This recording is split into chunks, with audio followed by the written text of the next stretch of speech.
네, 안녕하세요. 하리하리입니다. 네, 건보 일산병원 사무직 방송하려고 방송 켰고요. 일단 1번 문항부터 볼게요. 네, 학교나 직장, 기타 단체에서 업무를 추진하는데 필요한 능력을 스스로 관리하고 개발해 본 경험이 있으면 서술해 주시기 바랍니다. 라고 했죠. 그쵸?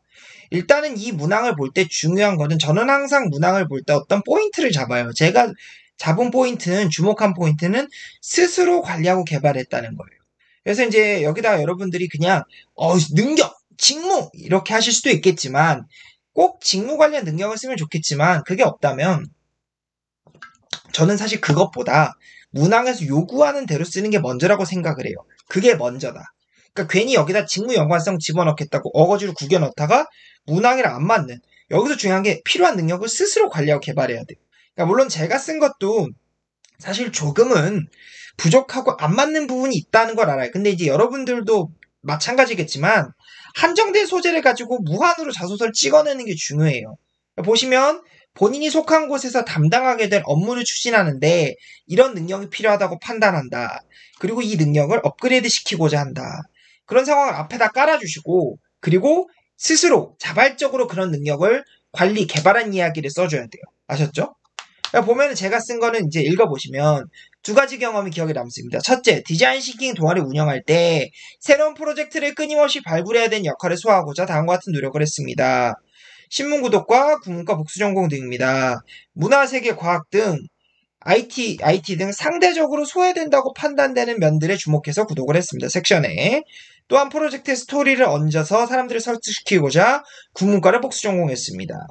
둘째, 이전 회사에서는 엑셀 능력 및 스케줄 관리 노하우를 개발하는 데 열정을 발산했습니다. B2B 구매회사의 영업관리 담당자로서 다수 고객사를 한 번에 관리하고 매달 고객사에 정산을 해줘야 했습니다. 이를 위해 스케줄 관리 강의를 다수 들었고 엑셀 같은 경우에는 업무에 필요한 스킬 위주로 선배한테 묻고 복습했다. 그래서 여기 보면 원래는 제가 블로그 연재라는 말도 쓰려고 했는데 500자라는 것에 약간 조금 이제 좀 넘치다 보니까 500자라는 걸 생각을 해서 이렇게 작업을 했다고 보시면 될 것 같아요. 오케이? 자, 다음으로 보시면 제가 이제 개요만 공유를 블로그에 해놨는데 이 문항도 있어요. 학교나 직장 또는 기타 단체에서 어떤 문제 상황이 발생해서 창의적이고 논리적으로 이를 해결한 경험이 있으면 자세히 써주시기 바랍니다. 그래서 저는 이제 그 이전 문항에서 제가 썼던 게 있어요. 역제네신 관련 갈등인데요. 캠코에서 썼어요. 바로 앞에 블로그에 보면 있어요. 강의 멘토링 위주로 진행하자 의견과 자소서 첨삭도 포함시키자 의견 사이에 갈등이 있었다. 근데 이제 그 자소서 첨삭은 비즈니스적으로 가치가 크지만 강의 멘토링은 저희 프로젝트 소울이자 시작점. 그래서 캠코 문항에서는 제가 이걸 약간 강의 멘토링 쪽에 좀 더 무게중심을 두는 방향을 했지만 저는 여기서는 결국 이제 문제 상황을 해결만 하면 되니까 중지안을 말해도 된다고 생각을 해서 조금 편하게 썼어요. 자소서 첨삭을 신청한 학생들이 의무적으로 강의를 듣게 만들었고 자소서 첨삭을 미는 친구들도 역전해신 취지 자체는 공감했기 때문이다. 그리고 그 후배들에게도 대학이 끝이 아닌 시작점을 알려야 된다. 즉 다시 말해서 삶은 계속되죠. 그쵸? 그냥 대입 준비를 하면서 겪게 될 실패나 슬럼프에 움츠러들지 않고 계속해서 내가 어떤 사람인지 나라는 사람 자체에 대해서 고민을 하는 것이 더 중요하고 그런 것이 자소서에 담겨야지 된다라는 것을 가르치고 저도 여러분들께 취업 자소서를 쓸 때 똑같은 말씀을 드려요. 그러니까 여러분들 제발 그냥 되게 화려한 경험, 화려한 나의 결과 이런 걸 어필하려고 하지 마시고 내가 어떤 사람인지에 대한 고민 먼저 꼭 하셨으면 좋겠어요. 오케이?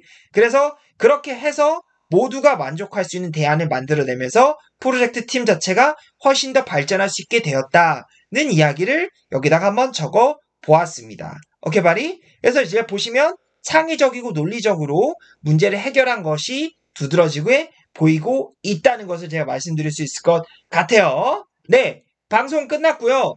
1번과 2번에 대한 제가 1번은 작성본과 개요에 대한 설명 그리고 1번에 대한 공략법 2번 역시도 이 문제를 어떻게 창의적 논리적 해결하면 좋을지 제가 제 경험을 갖고 썼던 그런 소재나 답변 중에 하나를 가져와서 여러분들과 쉐어를 해보았습니다. 방송 여기까지고요. 여러분들 꼭 작업에 참고를 잘 하셨으면 좋겠고 더 필요한 게 있으면 유료 문의는 HORA1017로 카톡을 주세요. 방송 끝!